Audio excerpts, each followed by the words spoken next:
মিশরে একটা দৌড় প্রতিযোগিতা হতো।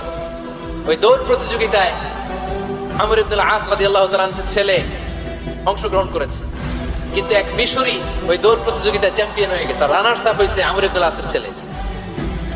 এবার মিশরি ফার্স্ট আর গভর্নরের ছেলে সেকেন্ড।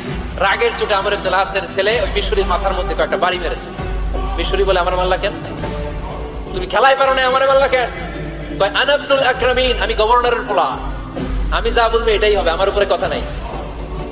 মিশরি ওইখানে আর ঝগড়া বাঁধায় নাই, মনে দুঃখ নিয়ে মদিনায় চলে আসলেন। এসে বললেন, আমিরুল মুমিনিন, আপনি আমর ইবনুল আস রাদিয়াল্লাহু তাআলা আনহুকে মিশরের গভর্নর বানিয়ে পাঠিয়েছেন। একটা প্রতিযোগিতায় আমি চ্যাম্পিয়ন হয়েছি, ওনার ছেলে হয়েছে রানার আপ।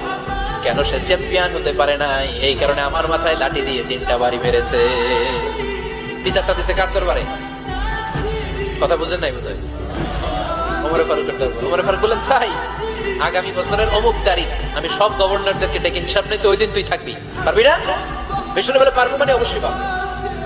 ওই দিন 7 রাজ্য থেকে 7 গভর্নর হাজির, গভর্নরদের ছেলেরাও হাজির, মিশরীয় হাজির। 7 গভর্নরের কাছ থেকে 7 এলাকার খোঁজ খবর নেয়ার পরে ওমর ফারুক বললেন, আইনাল মিশরি, মিশরি লোকটা কই, এদিকে আয়। মিশরি সামনে আসার পরে বলল, আমর ইবনুল আস, তুমি মিশরের গভর্নর, তোমার ছেলে সহ তুমি আসো। আমর ইবনুল আস এসে সামনে বসে রইলেন। এবার বললেন, ও আমর ইবনুল আসের ছেলে, তুমি নাকি ইবনুল আকরামিন গভর্নরের ছেলে, তুমি যা বলবা মিশরে নাকি তাই হবে, তোমার নাকি অনেক দাপট। নিজে একটা লাঠি এনে মিশরীর হাতে দিয়ে বলবে, এবার তোর মাথায় যতটা মারছে তুই ততটা গুনে গুনে মার, আমি দেখবো। আমর ইবনুল আস দেখবে, আমর ইবনুল আসের ছেলেরে তুই এখানে মার। সে বলতেছে, থাক, আপনি বলছেন এতেই যথেষ্ট, মারা লাগবে না, আমি মাফ করে দিলাম। ওমর ফারুক বলল, খবরদার, মার, মার ওর মাথার মধ্যে। মিশরি ওমর ফারুকের ধমক শুনে ভয়ে ভয়ে 3টা বাড়ি মারলো। এই বাড়ি মারা দেখেও ওমর ফারুকের হৃদয় ঠান্ডা হয় নাই।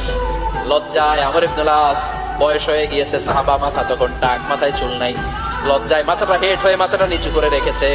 এবার রাগের চোটে ওমর ফারুক বললেন, এবার আমর ইবনুল আসের টাক মাথার মধ্যে একটা মার।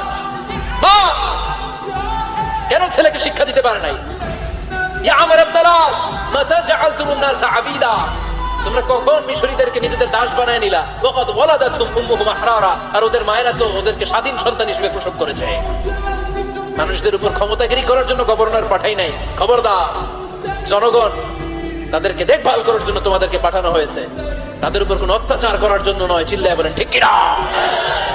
এরকম নেতা কয়টা লাগবে? কয়টা? ওই নেতার নাম কি? ওমর।